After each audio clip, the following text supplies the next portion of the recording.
اللہ تبارک و تعالی نے قربانی کا عظیم تذکرہ فرمایا تو ارشاد فرمایا کہ ان صلاتی و نسکی و محیایا و مماتی۔ اے محبوب علیہ السلام، بے شک آپ یہ فرمائیں کہ بے شک میری نماز اور میری قربانیاں، بہت تفصیل میں ڈیٹیل میں جانے کی ضرورت نہیں، قرآن مجید نے مختصر بات کی کہ میرا جینا بھی اور میرا دنیا سے جانا بھی، نماز بھی، قربانی بھی، جینا بھی، مرنا بھی۔ اب اس اجمال نے ساری تفصیلوں کو اپنے اندر بند کر دیا ہے۔ جتنی تفاصیل قربانی کے بارے میں، راہ خدا میں دینے کے بارے میں ہو سکتی تھیں، وہ ساری اس آیت نے بند کر دی، بات ختم کر دی۔ بے شک میری نماز، میری قربانی، میرا جینا، میرا مرنا للہ رب العالمین، اس رب کے لیے ہے جو تمام جہانوں کو پالنے والا ہے۔ رضائے الہی میں کیا دینا ہے، کیا رکھنا ہے، بات کو سمیٹ کے رکھ دیا۔ فرمایا جینا بھی اللہ کے لیے ہے، مرنا بھی اللہ کے لیے۔ قربانی کا مفہوم صرف اتنا نہ سمجھیں، اس کا فلسفہ سمجھیں۔ قربانی کا مفہوم صرف اتنا نہیں ہے کہ آپ نے ایک جانور خرید لیا تو آپ نے اس کو ذبح کر دیا۔ قربانی کا مفہوم یہ ہے کہ اللہ کی رضا کے لیے قربانی کرنی، اس ذات کی بلندی کو دیکھیں، اس کے مقام کو دیکھیں، اس کے مرتبے کو دیکھیں، پھر اس کی عطاؤں کو دیکھیں، پھر ہمارے بن مانگے اس نے ہمیں کیا کچھ دیا، اس کے نوازنے کو دیکھیں۔ میرا جو دوست مجھے زیادہ پیارا ہوتا ہے، اس کے گھر میں میں سادے شاپر میں سوٹ نہیں لے کے جاتا، میں اس کو منگاتا ہوں، گفٹ پیک میں بند کرتا ہوں، ساتھ ایک مٹھائی کا ڈبہ رکھتا ہوں، اس کو اچھے انداز میں لے کر کے جاتا ہوں چونکہ مجھے پیارا ہے اور اس کی ادب آداب کا خیال کرتا ہوں۔ تو آپ اس بات کو اچھے طریقے سے سمجھ لیں کہ قربانی کا مفہوم جانور کو ذبح کر دینا نہیں، قربانی کا مفہوم تو رب کی رضا کو پانے کا نام ہے، اللہ کی رضا کو پانا ہے۔ وہ کتنا اعلیٰ ہے، تو جب اس کی بارگاہ میں تحفہ بھیجنا ہے تو پھر آپ نے جانور کو پیش نظر نہیں رکھنا، پھر تو آپ نے اس مالک کو پیش نظر رکھنا ہے کہ جس کے شایان شان ہم کچھ پیش کرنے کی صلاحیت اور قابلیت نہیں رکھتے۔ تو اللہ کی ذات کے شایان شان دیکھیں نا، قرآن مجید نے ایک سوچ ہمارے ذہنوں میں پیدا کی۔ فرمایا اگر تم چاہتے ہو نا کہ تمہیں بھلائی ملے اور تم درجہ ابرار میں داخل ہو جاؤ، ان الابرار لفی نعیم، وہ ابرار جنہیں اللہ جنت میں داخل کرے گا، تم بر تک پہنچ جاؤ، تو پھر فرمایا لن تنالوا البر حتی تنفقوا مما تحبون۔ فرمایا تم ہرگز بھلائی کو نہیں پہنچ سکتے جب تک اپنی پیاری چیز راہ خدا میں خرچ نہ کرو۔ مما تحبون یعنی وہ شے جس سے تمہیں پہلے پیار ہو جائے، جس سے پہلے تمہیں محبت ہو جائے، جو تمہاری پیاری ہو، وہ تم راہ خدا میں۔ آپ اس مفہوم کو اچھے طریقے سے ذہن میں ہم لوگ کیا کرتے ہیں، ایک جانور لینا ہے، بس ٹھیک ہے جی مناسب مل گیا تھا، ذبح کر دیا۔ آپ اس کیفیت کو تو سمجھیں کہ یہ تحفہ کسی معمولی آدمی کو نہیں دینا، یہ رب کریم کی بارگاہ میں پیش کرنا۔ آپ ناراض نہ ہوں تو ہم تو معاذ اللہ قربانی کے موقع پر بھی جوے کا انتظار کرتے ہیں۔ آخری دن دیکھوں گا جوا چڑھ گیا، دب گیا۔ اگر تو جانور بڑا نیچے گر گیا تو موج بن گئی۔ مثلا کیا ہو جائے گا، 20,000 سستا ہو جائے گا کیا؟ تو آپ کا یہ نفع نہیں کہ اللہ کی رضا کے لیے 20,000 اور زیادہ لگ جائے اللہ کے راستے میں۔ وہ جو سٹیٹس تھا نا رب کی رضا کے لیے دینے کا، اپنی پیاری چیز مما تحبون، اور اس کے تحت ہمارے مفسرین نے لکھا اس سے مراد صرف مال دینا نہیں کہ کوئی بندہ سمجھے صرف مال دوں گا تو نیکی تک پہنچ جاؤں گا۔ وہ کہتے ہیں اگر تجھے برادری پیاری ہے تو برادری قربان کر مصطفیٰ کے نام پر، اگر تجھے عہدہ پیارا ہے تو اپنا عہدہ قربان کر نبی پاک کے نام پر، اگر تجھے علاقہ پیارا ہے تو ہجرت کر رسول اللہ کے نام پر، اور اگر تجھے اپنی ذات پیاری ہے، اگر تجھے اپنا آپ پیارا ہے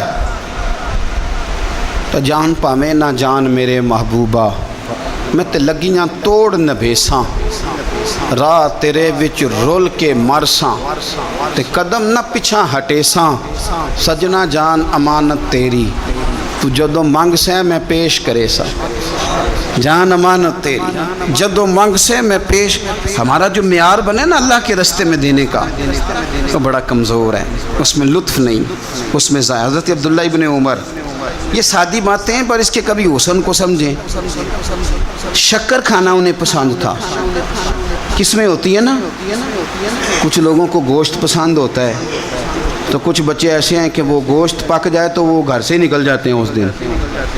حضرت کو شکر بڑی پسند تھی تو شکر کی بوریاں منگاتے تھے اور وہ منگا کے اللہ کے رستے میں خیرات کرتے تھے.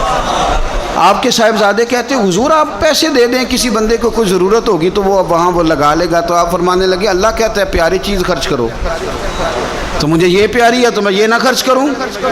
جو چیز آپ کی محبوب ہے, جو آپ کو جان سے عزیز ہے, جس سے آپ کو دلچسپی ہے, وہ جب آپ اللہ کے رستے میں دیتے ہیں تو پھر آپ یؤمنون بالغیب کی ایک بڑی خوبصورت تفسیر بن جاتے کہ آپ نے تحفہ سجا کے, سوار کے, نکھار کے, خوشبو لگا کے, اچھی پیکنگ میں آپ نے اپنے مالک کے حضور پیش کیا. لیکن اگر آپ کہیں کہ اوہو خرچے بڑے زیادہ تھے, پہلے ہی حالات پہلے ہی بڑے خراب تھے, اب قربانی بھی سر پہ آ گئی ہے معاذ اللہ, تو آپ نے نا وہ مزہ خراب کر دیا, وہ ذائقہ نہیں ٹھیک رہا. وہ تو سودا ہی بڑا قیمتی ہے. وہ کہتا ہے تو ایک دیتا جا 70 لیتا جا اور نفع ہی نفع, نقصان والا کھاتا ہی کوئی نہیں. تو قربانی کا ماحول سمجھے, مزاج سمجھے, پیاری چیز وہ 10 دن آپ کے پاس رہے, اس سے آپ کو دلچسپی ہو جائے, کبھی آپ اسے دیکھنے جائیں, کبھی گھاس ڈالنے جائیں, کبھی اس کی پشت پہ ہاتھ پھیریں. یار نبی پاک کا قربانی کے ساتھ جو ذوق ہے اس کو ملاحظہ تو کریں. کبھی نہیں کہا سیدہ فاطمہ سے کہ اپنے کمرے سے باہر آ, کبھی نہیں کہا, کبھی نہیں کہا حضور نے. اور پھر میں غریبوں سے بھی کہتا ہوں کہ نبی پاک پر کبھی زکوٰۃ فرض نہیں ہوئی, اتنا مال ہی نہیں تھا کہ زکوٰۃ فرض ہو, کبھی زکوٰۃ فرض نہیں ہوئی, لیکن قربانی حضور ایک نہیں دیتے تھے, 2 دیتے تھے. اور ایک اونٹ میں 7 حصے ہوتے ہیں, 7. لیکن جب حضور حج کرنے گئے تھے تو میرے نبی پاک نے 63 اونٹ ذبح فرمائے. ذرا 7 سے ضرب دیکھے تو دیکھو کتنے بنتے ہیں. ہم سارا سال امیر ہوتے ہیں, عین قربانی کے دنوں میں غریب ہو جاتے ہیں. موٹر سائیکل چھوٹی عید کے بعد لی تھی, اس کے لیے پیسے تھے, لیکن قربانی کی جانور کی باری آئی تو ہاتھ تانگ ہو گیا. پتہ نہیں وہ کیسے تانگ ہو گیا, اللہ ہی بہتر جانتا ہے. اپنے ماحول کے اندر وہ خاص ایک خوشبو پیدا کریں جو رضا الہی کا. حضور نے کبھی نہیں سیدہ پاک سے فرمایا کہ باہر آؤ, لیکن حسنین کریمین فرماتے ہیں کہ حضور نے قربانی کا جانور خریدا, پھر سیدہ فاطمہ الزہرا رضی اللہ تعالی عنہا کے صحن میں حضور لائے. صحن میں نبی پاک سے زیادہ نازک مزاج بندہ کوئی نہیں کائنات میں آئے گا. حضور کے وجود اطہر پر مکھی نہیں بیٹھتی تھی, پسینہ آتا تھا تو خوشبو آتی تھی, لیکن حضور قربانی کا جانور دست مبارک سے ذبح فرماتے اور کہا فاطمہ ادھر آ بیٹے.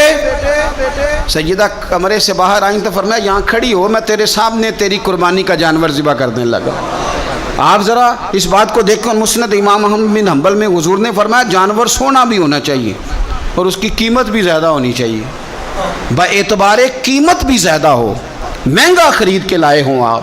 کیوں؟ اس لیے کہ دینا اس رب کی بارگاہ میں ہے جو بڑی شانوں والا ہے.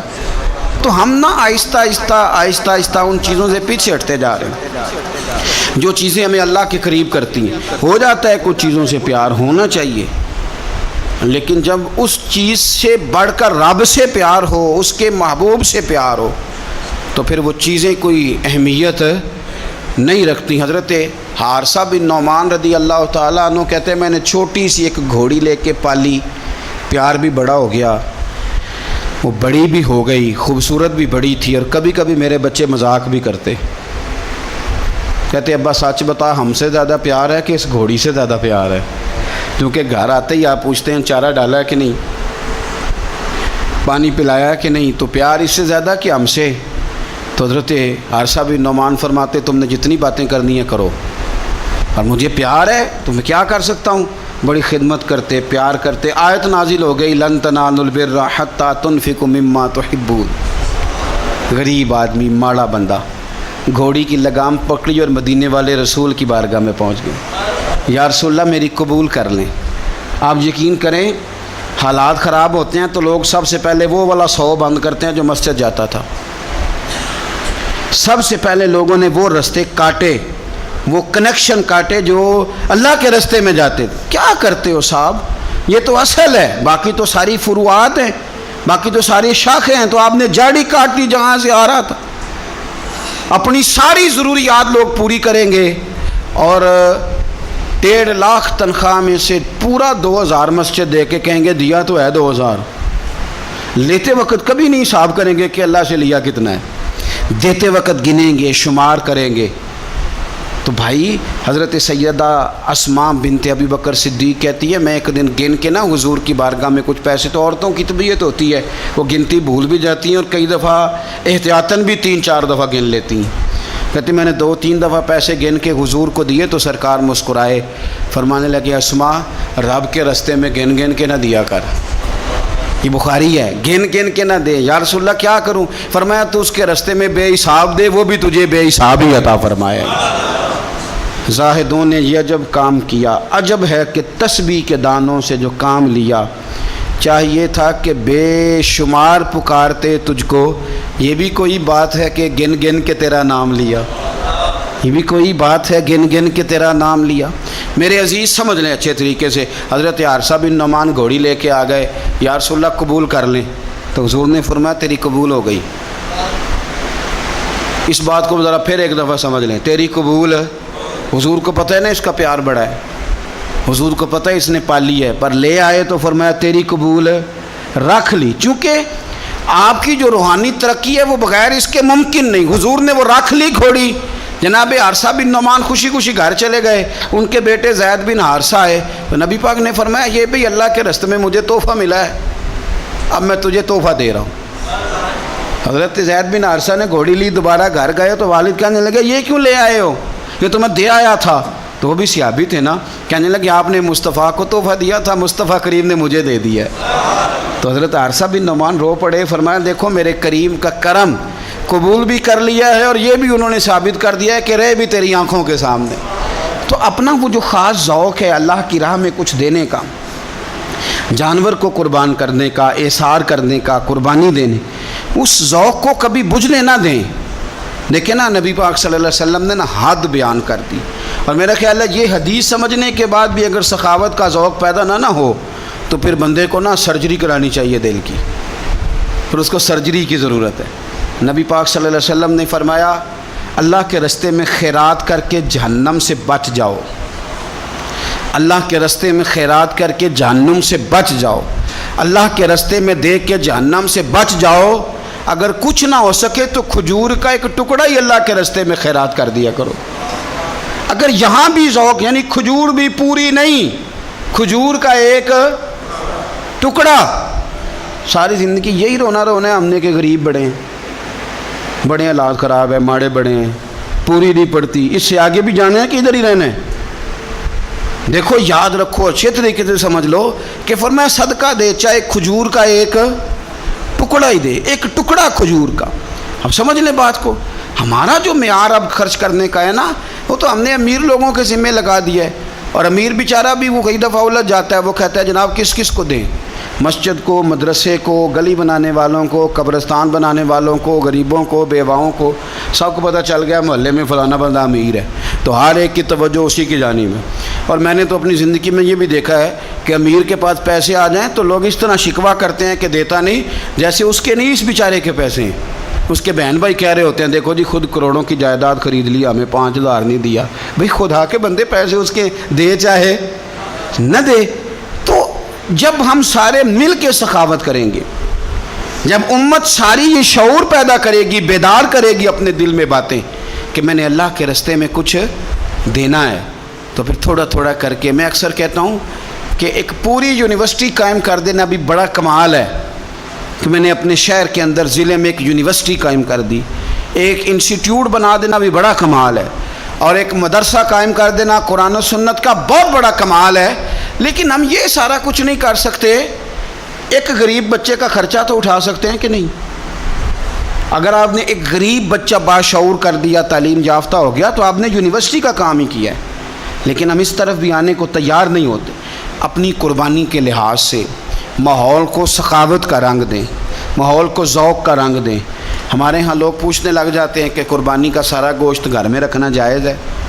بالکل جائز ہے۔ سارا گوشت کیا، پورا اونٹ آپ گھر میں کھا لیں، شریعت آپ کو منع نہیں کرتی، لیکن کس نے کان میں بتایا تھا کہ قربانی کے بعد گوشت ملنا ہی نہیں؟ آپ یقین کریں، پوچھیں الیکٹریشین لوگ جو یہ کام کرتے ہیں، مکینک لوگ، ان سے پوچھیں، وہ کہتے ہیں سب سے زیادہ فریزر کا کام آنے لگ گیا ہے، لوگ فریجیں ٹھیک کرا رہے ہیں اس لیے کہ گوشت سٹاک کرنا ہے، پتہ نہیں اس کے بعد کوئی بکرا ہاتھ آئے کہ نہ آئے، آخری سمجھ کے کھانا ہے۔ ایسا نہ کرو، اگر سارا گھر میں رکھنے کا مفتی صاحب سے فتویٰ پوچھ لیتے ہو تو کیا کسی مفتی نے یہ فتویٰ نہیں دیا کہ سارا بانٹ دینا بھی جائز ہے؟ یہ بھی فتویٰ پوچھو کسی سے، قربانی ساری رکھنی بھی جائز ہے اور ساری بانٹ دینی بھی، ایک لقمہ بھی نہ کھائیں، ساری بانٹ دیں، آپ بانٹتے رہیں، رب کریم آپ کو اور دینے کا ارادہ فرماتا رہے گا۔ تو اپنے ہاں یہ ذوق، اللہ کے راستے میں خیرات کرنے کا شوق، وہ خاص توانائی، وہ خاص اور پیاری چیز۔ حضرت انس بن مالک رضی اللہ تعالیٰ عنہ فرماتے ہیں، میں بڑا فرما بردار تھا اپنی ماں کا۔ اماں چولہے میں آگ جلانے لگتی تو حضرت انس بن مالک عرض کرتے، اماں جی آگ تو مجھے بھی جلانی آتی ہے، روٹیاں نہیں پکانی آتی، تو میں آگ جلا دیتا ہوں، اب روٹیاں پکا دیں۔ بچے سارے ہی اچھے ہوتے ہیں پر کچھ کی ادائیں بڑی نرالی ہوتی، وہ فرما بردار ہوتے ہیں، ان سے پیار ہو جاتا ہے۔ حضرت انس بن مالک کہتے ہیں میری اماں بڑا پیار کرتی تھی، میری عمر 10 سال ہو گئی اور مدینہ بھی سارا نور سے بھر گیا، مدینے والے رسول ہجرت کر کے تشریف لے آئے۔ اب یہ لاڈلے بیٹے ہیں، ماں کے لاڈلے بیٹے، اللہ اکبر۔ ماں نے کیا کیا، حضرت انس بن مالک کا بازو تھاما، مدرسے میں نہیں لے کے گئیں، یونیورسٹی میں نہیں لے کے گئیں، کالج میں نہیں لے کے گئیں، جہاں سے سارے علم جنم لیتے ہیں نا، جہاں سے ساری یونیورسٹیاں بنتی ہیں، اس محبوب کی بارگاہ میں بیٹا پیش کر دیا، دل پہ ہاتھ رکھ کے بتاؤ میں نے کہہ دیا، آپ نے سن لیا، عشق ہو جائے ہمیں مرشد سے، عشق ہو جائے ہمیں استاد سے۔ لوگ بچہ پڑھنے کے لیے تو ان کے ادارے میں بھیج دیتے ہیں، کبھی آپ نے سنا ہو کہ کوئی بچہ اس لیے بھیج دے کہ یہ آپ کے گھر کے کام کاج کرے گا؟ یہ بڑا مشکل کام ہے، انسان کو اولاد کمزور کر دیتی ہے، بندہ اولاد کے حق میں بزدل ہو جاتا ہے، وہ نہیں تسلیم کرتا کہ میرا بچہ اس طرح نوکری کرے، لیکن یہ شان ہے ان کے غلاموں کی۔ حضرت انس بن مالک کا بازو تھام کے ماں نے کہا، اور ماں نے کہا مستقبل کی کوئی فکر نہیں، لا کے حضور کی بارگاہ میں پیش کیا، عرض کرنے لگی یا رسول اللہ صلی اللہ علیہ وسلم، انس نہ آپ کے گھر کے کام کاج کیا کرے گا۔ یہ جو مزاج ہے نا خدمت کا، یہ ذوق، یہ رنگ، ہم لوگ جو ہوتے ہیں نا، ہم اور سٹیٹس میں زندگی گزارنا چاہتے ہیں، لیکن فقر کا، طریقت کا سٹیٹس اور ہوتا ہے۔ وہ کیا کسی شاعر نے 2 جملوں میں بات ختم کر دی، اسے کیا تیریاں ویکھ کے ادامہ میں مرید ہو گئی۔ تو بعض ادائیں ایسی ہوتی ہیں کہ جن پہ خود بخود پیار آتا ہے، پیار چھلکتا ہے، پیار خود بخود جو ہے وہ اوت کر کے نکلتا ہے۔ تو عزیز یاد رکھ لیں، حضرت انس بن مالک کہتے ہیں میری اماں مجھے چھوڑ گئی، کہنے لگی سونیا مما تحبون، پتر مجھے پیارا ہے، چونکہ پیارا ہے تو اب یہ سیدہ فاطمہ کے گھر میں کام کاج کرے گا، چونکہ پیارا ہے تو سیدہ عائشہ صدیقہ کو سودا سلف لا کے دے گا، چونکہ پیارا ہے تو حسنین کریمین کی نوکری کرے گا، حضرت حفصہ اور میمونہ کے گھر کا کام کرے گا۔ انس بن مالک کہتے ہیں میں نے کوئی تعلیم نہیں پڑھی، میں نے کہیں بیٹھ کے کچھ نہیں سیکھا، لیکن آپ کتابیں کھول کے دیکھ لیں، ایک بہت بڑی تعداد ہے حدیثوں کی جو حضرت انس بن مالک نے روایت کی ہے۔ وہ کہتے ہیں میں تو کھیلتے کھالتے ہی مصطفیٰ کی باتیں سنتا رہا اور رب نے مجھے عالم بنا دیا، عالم۔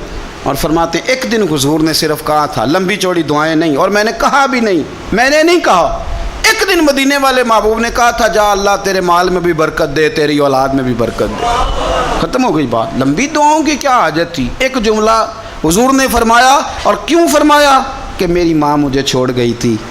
فرماتے ہیں کہ وہ حضور نے دعا دے دی، میں وہی بیج ڈالتا تھا جو سارا مدینہ ڈالتا تھا، وہی پانی لگاتا تھا جو سارا شہر لگاتا تھا، اسی طرح حل چلاتا تھا جس طرح سارا شہر چلاتا تھا، پر باقیوں کے باغ میں سال میں 1 دفعہ پھل آتا تھا، میرے میں 2 دفعہ پھل آتا تھا۔ آپ فرماتے تھے میں اس وقت موجود ہوں تو میرے بیٹے بیٹیاں پوتے پوتیاں میری اولاد کی تعداد 100 سے زیادہ ہے، اتنی میرے چمن میں بہار آئی ہے۔ دوستو ایک صحابی تھے حضرت مصعب ابن عمیر،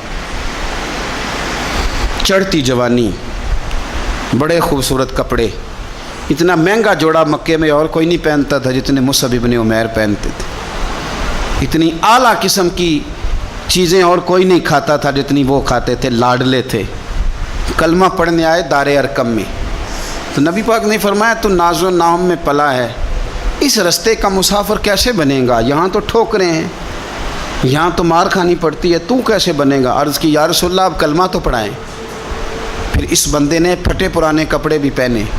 پھر مولا علی شیر خدا کہتے ہیں میں نے اس نوجوان کو دیکھا کہ ایک پیر میں جوتا ہوتا تھا دوسرے میں نہیں ہوتا، وہ جیم جان دا کچھ وسا نہیں ہو، یہ جان یار نو دے تے شاد ہو جا، اس سے دل دے ہیں فساد سارے، دل دلبر نو دے تے آزاد ہو جا، جو رکھے آباد تے رو وس دا تے جدوں کرے برباد برباد ہو جا۔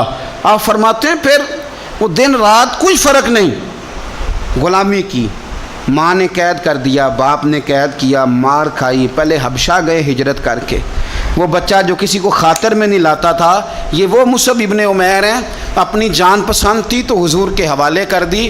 مدینے میں نبی پاک نے انہیں اپنے سے پہلے مبلغ بنا کے بھیجا، ہر سردار کی منتیں کی، ہر سردار کی منتیں کی، کلمہ پڑھ لو۔ وہ چڑھتی جوانی، بڑا بادشاہ آدمی، لوگ اپنا رویہ توڑنا نہیں چاہتے، جو بندہ زندہ ہوتا ہے اس میں لچک ہوتی ہے، جو پورا اکڑ جائے سمجھو مردہ ہے، اور جو آدمی لچک والا ہو وہ تو بڑے کام کر لیتا ہے، اور اگر اکڑ جائے تو پیروں میں بھی شے آ جائے تو پکڑ سکتا، یہ سمجھ لینا۔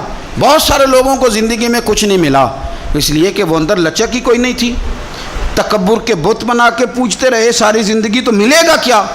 مصعب ابن عمیر کہتے ہیں ہر چیز قربان کر دی حضور کے نام پہ، احد کے میدان میں شہید ہوئے۔ اس نے ہر مہینے نیا جوڑا پہنا، اعلیٰ کھانے کھائے۔ اس بندے کو جب کفن دیا جا رہا تھا تو کپڑا پورا نہیں تھا، سر ڈھانپتے تھے تو پیر ننگے، پیر ڈھانپتے تھے تو سر ننگا، تینوں لب دیں آپ گواچے، پورے وجود کے لیے کپڑا موجود نہیں تھا۔ حضور نے فرمایا سر ڈھانپ دو اور پیروں پہ گھاس ڈال دو۔ بات بیت گئی، وہ جب انہوں نے کلمہ پڑھا تھا اس کو 20 سال ہو گئے، وہ مکے میں دار ارقم میں کلمہ پڑھا تو یہاں ان کی لاش مبارک پر کھڑے ہو کے میرے نبی پاک نے ساری تاریخ دہرائی، فرمایا یہ وہ نوجوان تھا جو ناز و نام میں پلا تھا، نے بڑے اعلیٰ کھانے کھائے، اعلیٰ کپڑے پہنے، کہ آج اس کا حال یہ ہے کہ اس کے بدن پر کپڑا موجود نہیں۔ فرمایا اس طرح کرو، ذرا ساری تاریخ حضور نے بیان کی، لوگوں کو بتلایا، جو نئے آنے والے تھے ان کو بتایا۔ فرمایا اب ذرا ان کو پیروں پہ گھاس ڈال کے قبر میں ڈالو، اور فرمایا ذرا ان کو بھیجو تو صحیح، انشاءاللہ میرا رب جب ان سے ملے گا تو بڑا راضی ہو کے ملے گا، اللہ راضی ہو کے ان سے ملے گا۔ تو اپنی جو پیاری چیز ہے نا یہ چھوڑ دیں، زندگی میں سارا کچھ سنبھال کے رکھنا، جو آپ چیزیں سنبھال کے رکھتے ہیں ان کو تو زنگ لگ جاتا ہے، جو چیزیں سنبھال کے رکھتے ہو تو باسی ہو جاتی ہیں۔ اللہ کے راستے میں دو کنویں سے پانی نکل جائے تو نیچے سے تازہ آ جاتا ہے، اور اگر کوئی پانی نکلے نہ تو جو کھڑا ہوتا ہے اس میں زنگ آ جاتا ہے، وہ باسی ہو جاتا ہے۔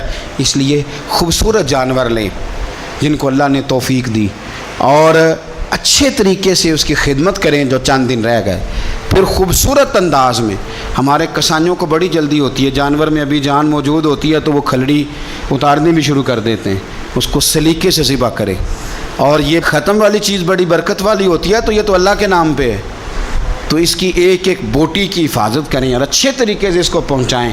کوئی بے قدری کا مظاہرہ، کچھ مالدار جو بڑی قربانیاں دیتے ہیں وہ قدر نہیں کرتے، ایک ایک کاش کی ایک ایک ٹکڑے کی قدر کریں، اس لیے کہ یہ رب کے نام کا جانور ہے، اور کوشش کریں۔ اصل میں نا امیروں کے یار بھی امیر ہوتے ہیں، صحیح کہہ رہا ہوں، تو پوچھتے ہیں تو نے قربانی کیا جی، تو نے کیا تو کہتے ہیں جی اس دفعہ سب نے کی ہے، تو تھوڑا سا نا اپنے یاروں سے نکل کے، اپنے قریبیوں سے نکل کے دیکھیں، بہت سارے ہیں جنہوں نے نہیں کی، تو وہاں گوشت تقسیم کرنا ہے جنہوں نے قربانی نہیں کی، ان کے ساتھ اپنا دل لگائیں، اس طرف توجہ کریں۔ اللہ تعالیٰ توفیق رفیق عطا فرمائے۔